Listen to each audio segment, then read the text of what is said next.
Assalamualaikum. I hope you all are doing good. So today we will be doing topical questions for the chapter exchange rate. So let's start.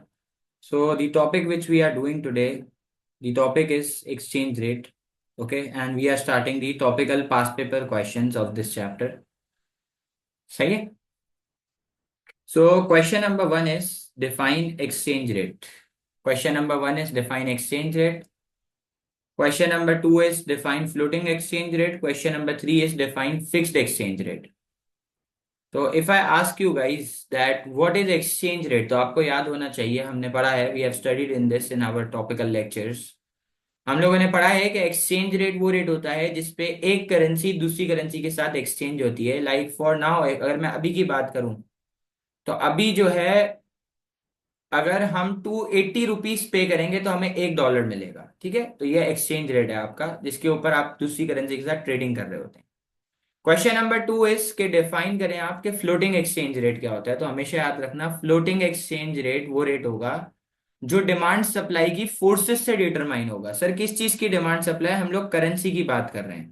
तो इसका मतलब है कि floating exchange rate एक ऐसा exchange rate है जो demand और सप्लाई की जो फोर्सेज हैं करेंसी की, वो जब मीट करेंगी तो वहां से जो एक्सचेंज रेट डिटरमाइन होगा उसको फ्लोटिंग एक्सचेंज रेट कहते हैं।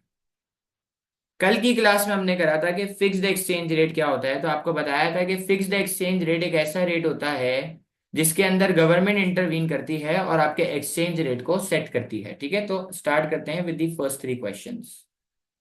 सो the answer for question number one is, if you want to do you can do with me as well.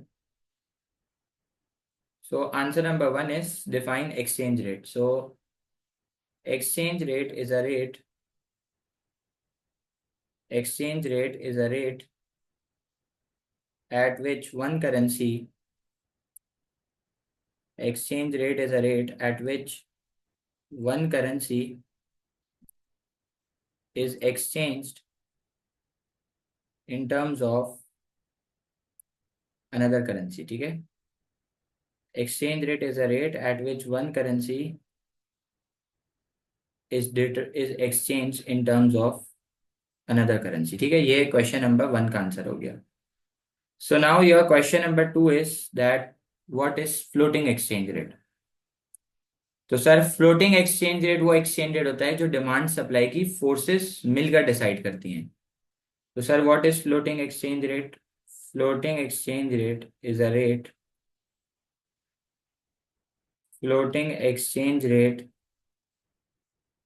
is a rate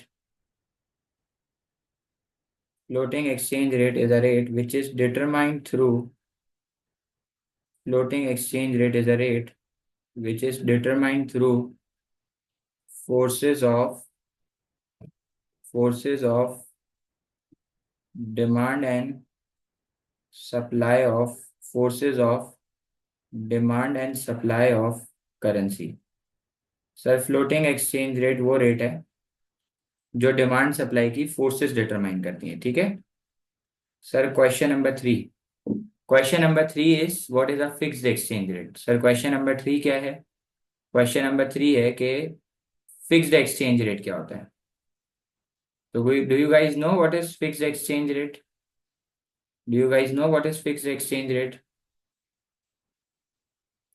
बताओ भाई, फिक्स्ड एक्सचेंज रेट क्या होता है जिसमें गवर्नमेंट की इंटरवेंशन होती है और फिर गवर्नमेंट एक्सचेंज रेट को डिटरमाइन करती है। ठीक है, तो आइए लिखें भाई, फिक्स्ड एक्सचेंज रेट क्या होता है। Fixed exchange rate Fixed exchange rate is a system. Fixed exchange rate is a system where the government intervenes. Fixed exchange rate is a system where the government intervenes and manages the where the government intervenes and manages the exchange rate। ठीक है, fixed exchange rate is a rate where the government intervenes and manages the exchange rate by setting a fixed value by setting a fixed value against by setting a fixed value against the other currency, ठीक है, bye setting a fixed value against the other currency, ठीक है। तो ये आपके 3 questions का answer हो गया, फर्स्ट 3 आर डन। अब आंसर नंबर 4 पे जाते हैं। तो पहले क्वेश्चन नंबर 4 पढ़ते हैं। क्वेश्चन नंबर 4 क्या कह रहा है? क्वेश्चन नंबर 4 कह रहा है, using a demand and supply for currency diagram, explain the effect of increase in demand of currency on market of currency, ठीक है। ओके, सो केस ये है कि आपके डिमांड फॉर करेंसी बढ़ रही है। केस नंबर 1 है कि आपकी करेंसी की डिमांड बढ़ रही है। और करेंसी की डिमांड क्यों बढ़ रही होगी? क्योंकि हमारे मुल्क में इन्फ्लेशन रेट गिर गया है। या फिर एक और एग्जांपल लिख लेते हैं, करेंसी की डिमांड इसलिए बढ़ रही है क्योंकि हमारा इंटरेस्ट रेट बढ़ गया है। क्या बढ़ गया है? हमारा इंटरेस्ट रेट बढ़ गया है। तो यार जब इंटरेस्ट रेट बढ़ेगा तो हर बंदा मेरी बैंक में पैसा रखेगा। मेरी बैंक में पैसा रखने के लिए उसको रुपी चाहिए। तो रुपी की डिमांड क्यों बढ़ी है? रुपी की डिमांड इसलिए बढ़ी है क्योंकि मेरी कंट्री में इंटरेस्ट रेट बढ़ चुका है। और आपको याद होगा, टॉपिक में आपको पढ़ाया है कि हमारी करेंसी की डिमांड कौन करता है? बाहर वाला। बाहर वाला मतलब foreign resident. So the demand for rupee has increased due to many reasons. One can be an increase in interest rate, other can be a lower inflation rate, etc. etc. तो sir जब हमारे रुपी की demand बढ़ेगी तो हमारे रुपी की shortage होगी, हमारे रुपी का एक्सचेंज रेट बढ़ जाएगा।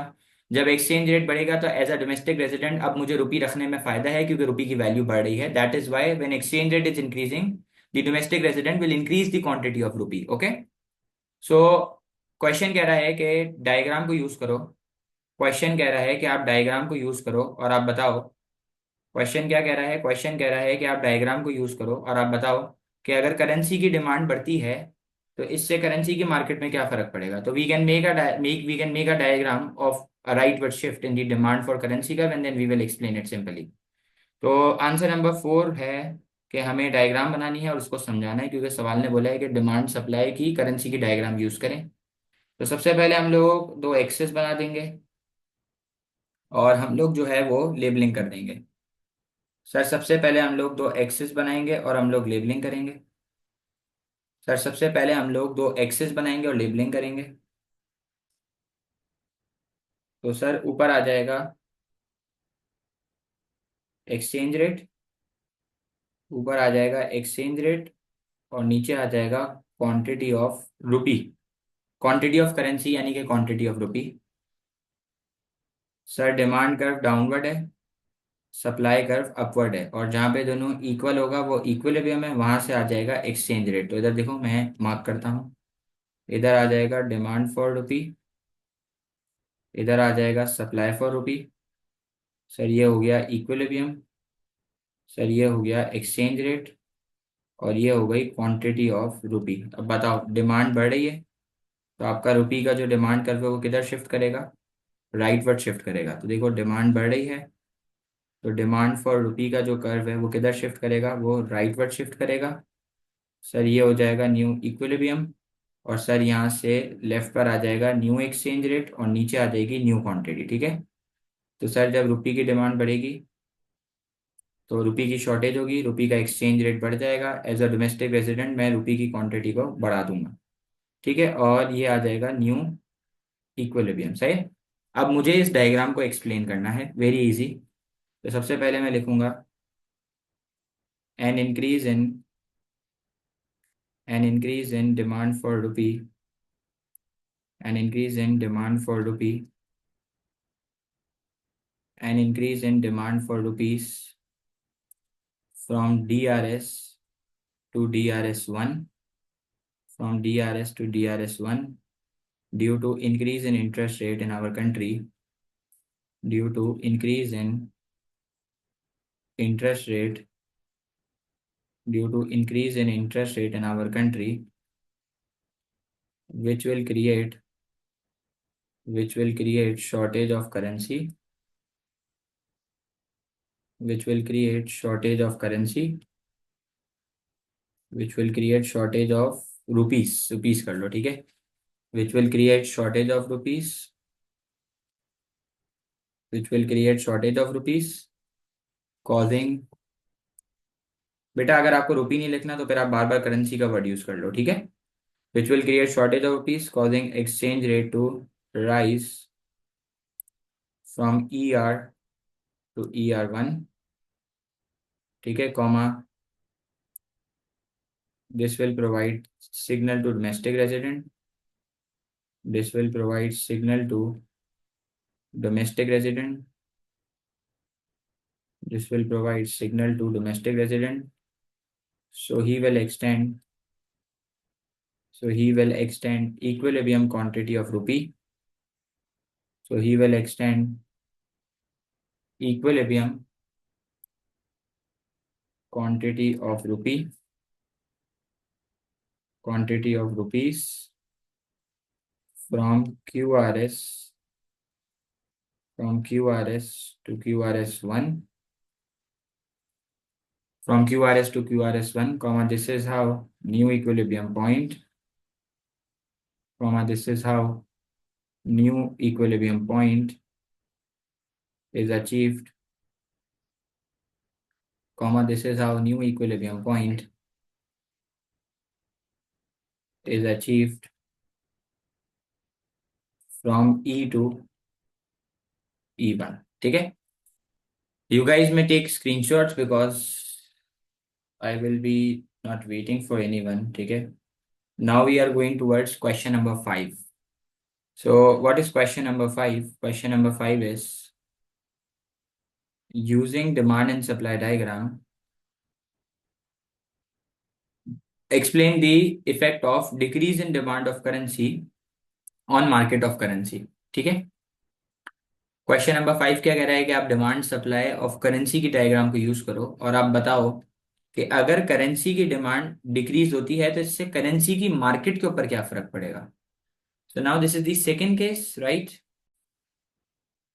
Sir second case is that the demand for rupee is decreasing, तो रुपी की डिमांड क्यों कम हो रही है। रुपी की डिमांड इसलिए कम हो रही है, लेट्स सपोज कि हमारे मुल्क में इन्फ्लेशन आ गई है। न्यू रीजन लिखवा रहा हूँ सर, रुपी की डिमांड इसलिए बढ़ी है क्योंकि हमारे मुल्क में इन्फ्लेशन है। इन्फ्लेशन का मतलब होता है प्राइस का बढ़ना। तो सर जब हमारे मुल्क में इन्फ्लेशन आएगी तो बाहर वाले को हमारा एक्सपोर्टेड गुड महंगा लगेगा, तो एक्सपोर्टेड गुड की डिमांड कम होगी और एक्सपोर्टेड गुड का रेवेन्यू कम होगा। जब मैं एक्सपोर्ट कम करूंगा तो मुझे बाहर से पेमेंट्स कम मिलेंगी और जो मुझे पेमेंट्स रिसीव होंगी वो मुझे मेरी करेंसी में रिसीव होगी, तो मेरी करेंसी की डिमांड कम हो जाएगी। और मेरी करेंसी कौन सी है, रुपी। तो भाई मेरी करेंसी की डिमांड के कम होने के पीछे रीजन है इन्फ्लेशन इन आवर कंट्री, ठीक है। अब हमारी करेंसी की डिमांड कौन करता है, फॉरेन रेजिडेंट, ठीक है। अब मुझे एक बात बताओ, जब रुपी की डिमांड कम होगी तो रुपी का सरप्लस होगा और जब रुपी का सरप्लस होगा तो रुपी का रेट गिर जाएगा। Now as a domestic resident मेरे रुपी की वैल्यू कम हो रही है तो मैं रुपी की क्वांटिटी को भी कम कर दूंगा क्योंकि मैं दूसरी करेंसी में इन्वेस्ट कराऊंगा क्योंकि मेरा रुपी तो डेप्रिशिएट हो गया है। और आपको लेक्चर के दिन, पहली क्लास के दिन आपको बताया था कि जब एक करेंसी डेप्रिशिएट हो रही होगी तो दूसरी अप्रिशिएट हो रही होगी, तो लोग, हमारा डोमेस्टिक रेजिडेंट जो है वो शिफ्ट मार जाएगा, ठीक है। चले, so now let's start with question number 5, ठीक है। तो क्वेश्चन नंबर 5 में you will be making a diagram of a leftward shift in the demand for currency curve, right. तो सबसे पहले again we need to make two axes, सबसे पहले again we need to make two axes. So on the above axes, on the above axis I will write exchange rate and on the axis below I will write quantity of currency। हमारी currency रुपी है तो मैंने नीचे quantity of rupees लिख दिया, सही है। Now this is your a downward sloping curve, this is an upward sloping curve. This downward sloping curve is your demand for currency which is the demand for rupees, and the upward sloping curve is supply for currency which is the supply for rupee. This is your equilibrium and this is your exchange rate and this is your quantity of rupee। तो sir ये equilibrium हो गया, ये हो गया exchange rate और ये हो गया क्वांटिटी ऑफ रुपी। अब बताएं जरा, रुपी की डिमांड कम हो रही है, सर रुपी की डिमांड कम हो रही है, किधर शिफ्ट होगा, लेफ्ट राइट। सर रुपी की डिमांड कम हो रही है, सर रुपी की डिमांड कम हो रही है, डिमांड कर्व किधर शिफ्ट करेगा, लेफ्टवर्ड शिफ्ट करेगा, ठीक है। सर रुपी की डिमांड कम हो रही है, डिमांड कर्व लेफ्टवर्ड शिफ्ट करेगा। हम्म हम्म okay.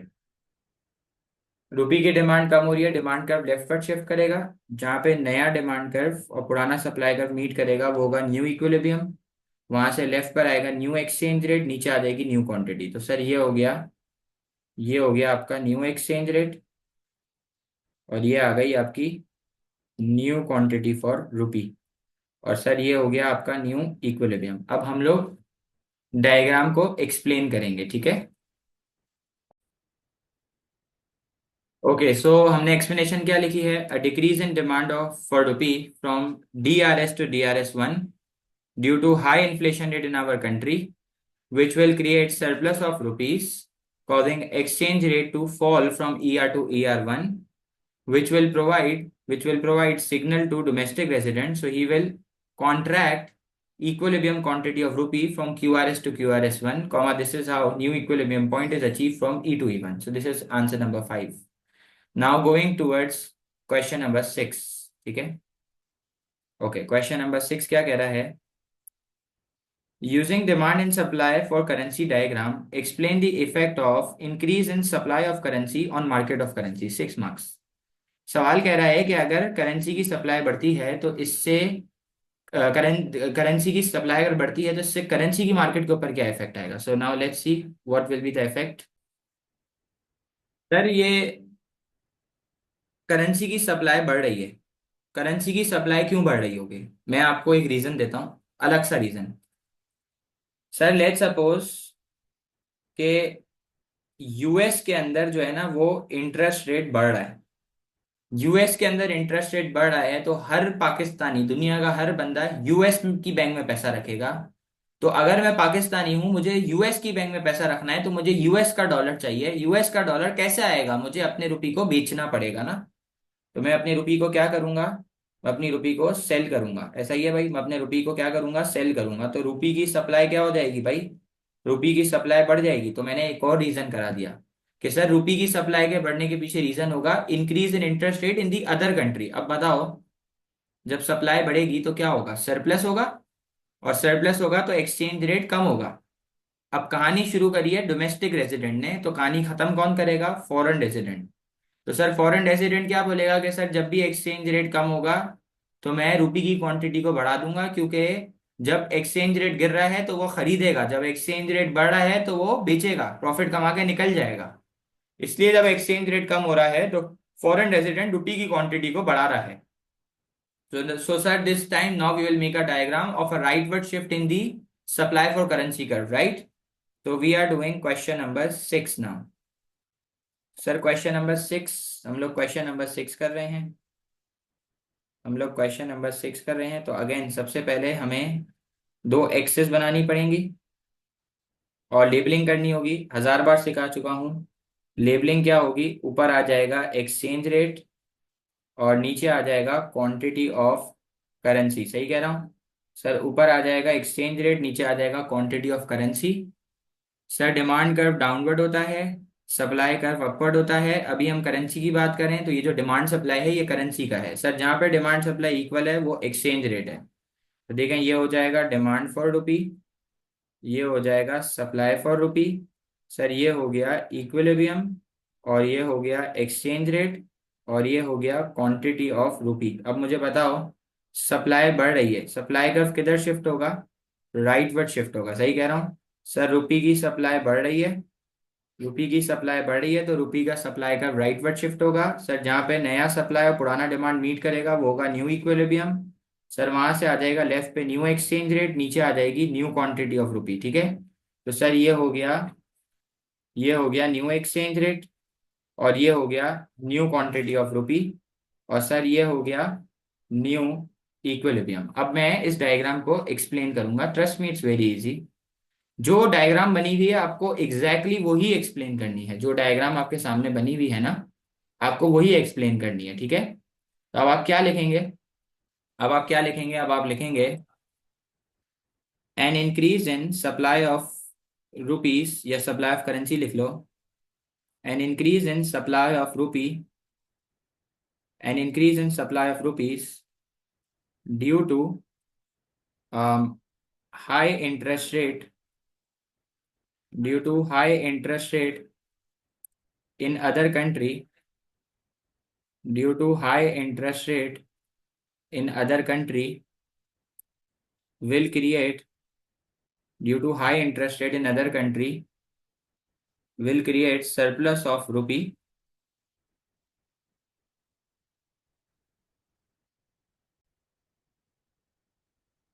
increase in other country will create surplus of currency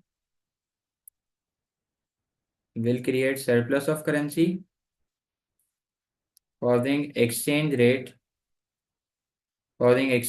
to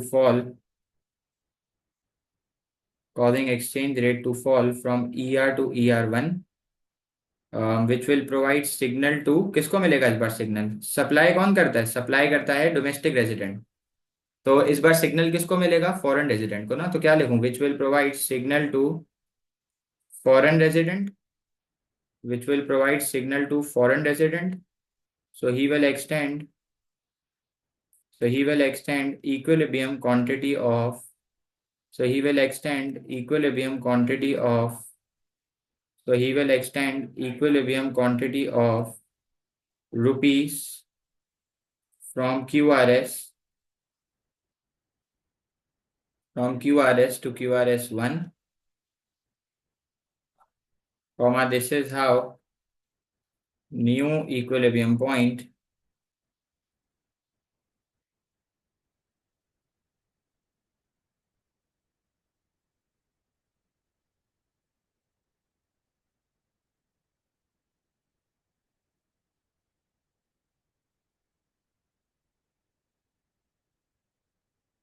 is it okay? ठीक है, ओके है। क्वेश्चन नंबर 6, ठीक है,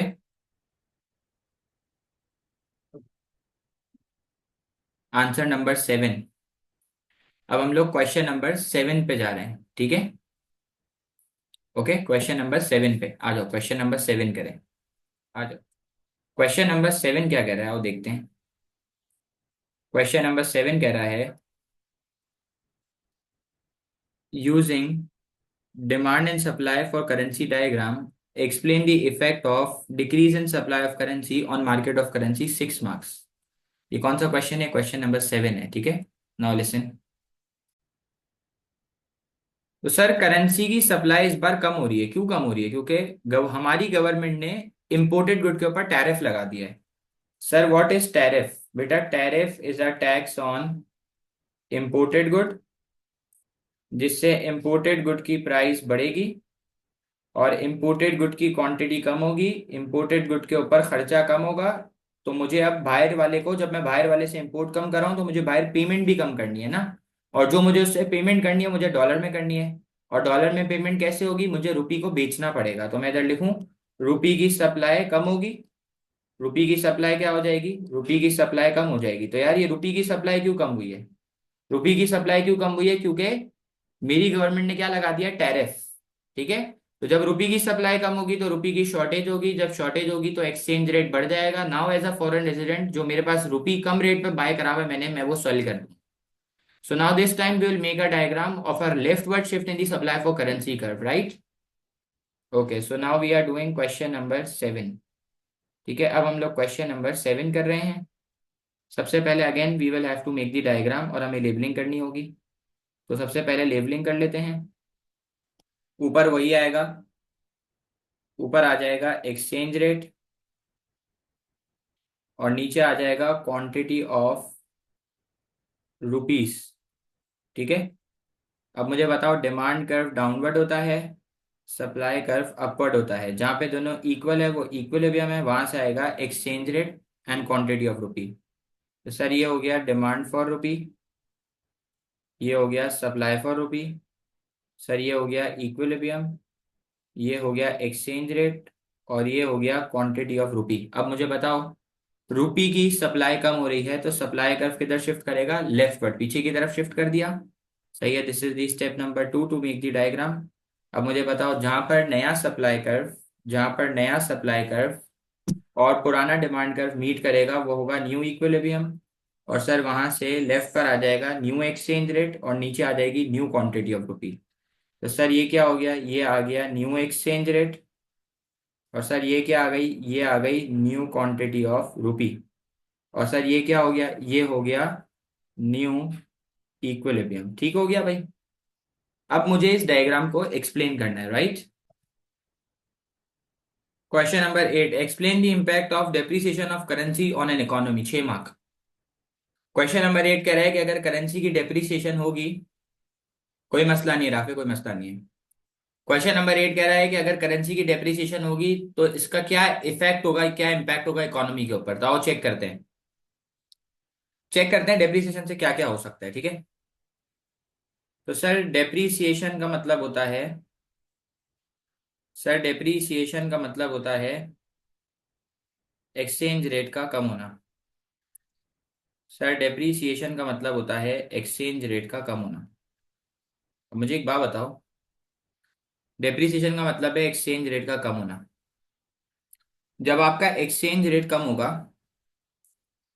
तो बाहर वाले को आपका एक्सपोर्टेड गुड सस्ता लगेगा, तो एक्सपोर्टेड गुड की क्वांटिटी बढ़ जाएगी, एक्सपोर्टेड गुड का रेवेन्यू बढ़ जाएगा, मुल्क में पैसा आएगा, तो इनफ्लोज बढ़ जाएंगे। सही है, इनफ्लोज बढ़ जाएंगे, ठीक है। फिर जब एक्सपोर्ट की क्वांटिटी बढ़ेगी तो इसका मतलब है हमारे गुड की कंजम्पशन बढ़ी है, जिससे एग्रीगेटेड डिमांड बढ़ेगी, जिससे प्रोड्यूसर को क्या मिलेगा, प्रोड्यूसर को सिग्नल मिलेगा। तो प्रोड्यूसर प्रोडक्शन को क्या कर देगा, बढ़ा देगा। जब वो प्रोडक्शन बढ़ाएगा तो उसको ज्यादा लोगों की जरूरत है, तो डिमांड फॉर लेबर बढ़ेगी। और जब डिमांड फॉर लेबर बढ़ेगी तो अनएम्प्लॉयमेंट जो है वो कम हो जाएगी, ठीक है। ओके है। सर जब एक्सचेंज रेट कम होगा तो मुझे मुझे इम्पोर्टेड गुड महंगा लगेगा, तो इम्पोर्टेड गुड की क्वांटिटी कम हो जाएगी और इम्पोर्टेड गुड का एक्सपेंडिचर भी कम हो जाएगा। तो मुल्क से बाहर पैसा भी कम जाएगा, तो आउटफ्लोज जो है वो कम हो जाएंगे। तो पहली चीज जो मुझे वो दिखी कि अनएम्प्लॉयमेंट कम हो गई। दूसरी चीज जो मुझे दिखी वो ये दिखी कि आपका जो बैलेंस ऑफ ट्रेड है वो गुड गुड सरप्लस में हो गया है, और आपका जो बीओपी है वो पॉजिटिव हो चुका है। एक मसला भी मुझे दिख चुका है, एक मसला भी मुझे दिखा है, और वो मसला क्या है, वो मसला ये है कि जब एग्रीगेटेड डिमांड बढ़ती है ना तो शॉर्टेज होगी, और जब शॉर्टेज होगी तो प्राइस बढ़ जाएगी। तो भाई कौन सी इन्फ्लेशन आएगी, नाम नाम नाम नाम, नाम। एग्रीगेटेड डिमांड के बढ़ने से जो इन्फ्लेशन आती है उसका नाम है डिमांड पुल इन्फ्लेशन। तो can I make a diagram, yes I will be making a diagram of a rightward shift in the aggregated demand curve, ठीक है। फिर जब प्रोडक्शन बढ़ेगी तो कंट्री का आउटपुट बढ़ेगा, और जब आउटपुट बढ़ेगा तो कंट्री का इब्तिसाम गुड जीडीपी बढ़ेगा, और जब जीडीपी बढ़ेगा तो कंट्री में एक ग्रोथ होगी जिसका नाम है इकोनॉमिक ग्रोथ, ठीक है। ओके है, तो I think we should start this question. Question number ये है 8। आ जाए 8 शुरू करते हैं, आ जाए 8, question number 8। Okay question number 8, आ जाए शुरू करें। Depreciation is a fall in the value of our currency. Depreciation is a fall in value of our currency. Depreciation is a fall in value of our currency, comma, it will make our, comma, it will make our, comma, it will make our exported goods appear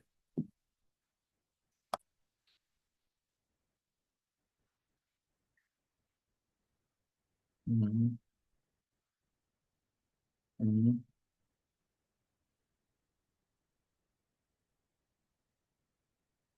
hmm, hmm,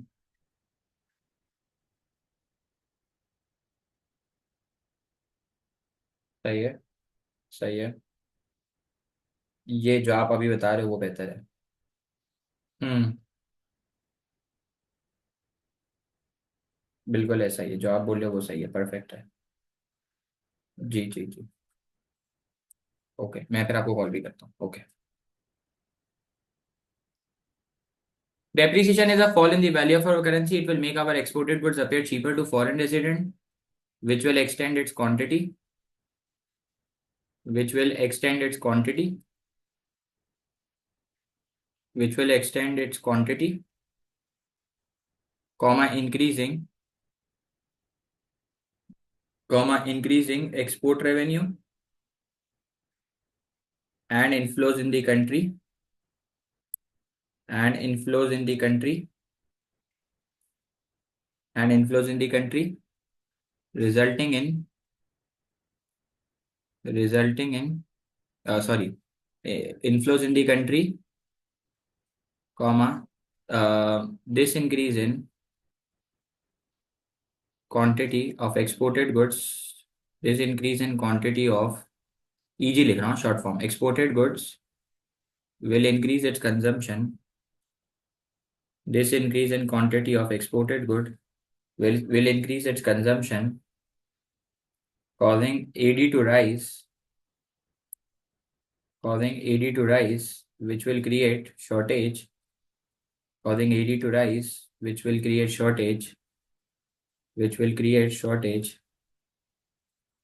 causing price level to rise,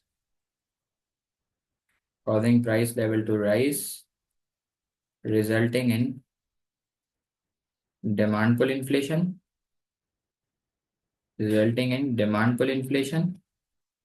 ठीक है। ये मैंने बता दिया कि demand पुल inflation हो जाएगी country में। Moreover this increase in aggregated demand will provide signal किसको मिलेगा? Moreover this increase in aggregated demand will provide signal to producer, तो वो क्या करेगा? प्रोडक्शन प्रोसेस को बढ़ा देगा। तो इधर लिखूं this increase in aggregated demand will provide signal to producer, so he will extend production process for which he will hire more labor, for which he will hire more labor,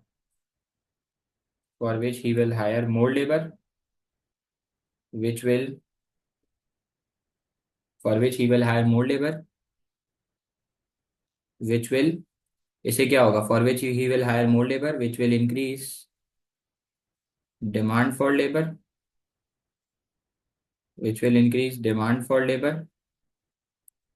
leading to fall in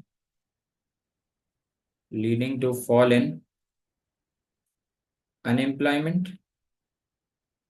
ठीक है, leading to fall in unemployment. सही है। अच्छा,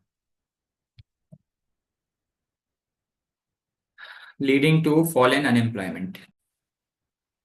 अच्छा, अब आप इसको बताओगे however on the other hand, अब आप इसको इम्पोर्टेड गुड के बारे में बताओगे। हाँ, however however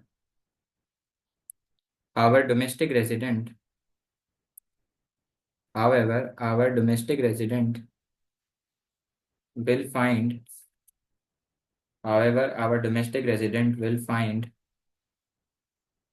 imported good appear our domestic resident will find imported good appear expensive, which will contract its quantity, which will contract its quantity, ठीक है, which will contract its quantity, leading to fall in import expenditure,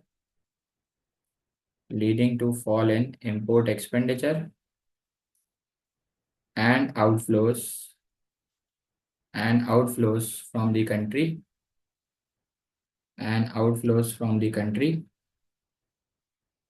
resulting in क्या लिखेंगे? Resulting in BOT surplus and BOP positive. ठीक है, अब paper में आप BOP नहीं लिख सकते, पेपर में आपको फुल फॉर्म लिखनी है। ठीक है, अब मैं डायग्राम बनाता हूँ। सही है, अब मैं डायग्राम बनाऊंगा ईडी के कम होने की ना। तो पहले मुझे लेबलिंग याद दिलाएगा कोई बच्चा? लेबलिंग याद दिलाएगा? लेबलिंग, मैक्रो की लेबलिंग क्या होती है सर? ऊपर आता है प्राइस लेवल और नीचे आता है रियल इनकम। ठीक है सर, ऊपर आएगा प्राइस लेवल और नीचे आ जाएगा रियल इनकम। ठीक है। अब बताओ, डिमांड कर्व डाउनवर्ड होता है।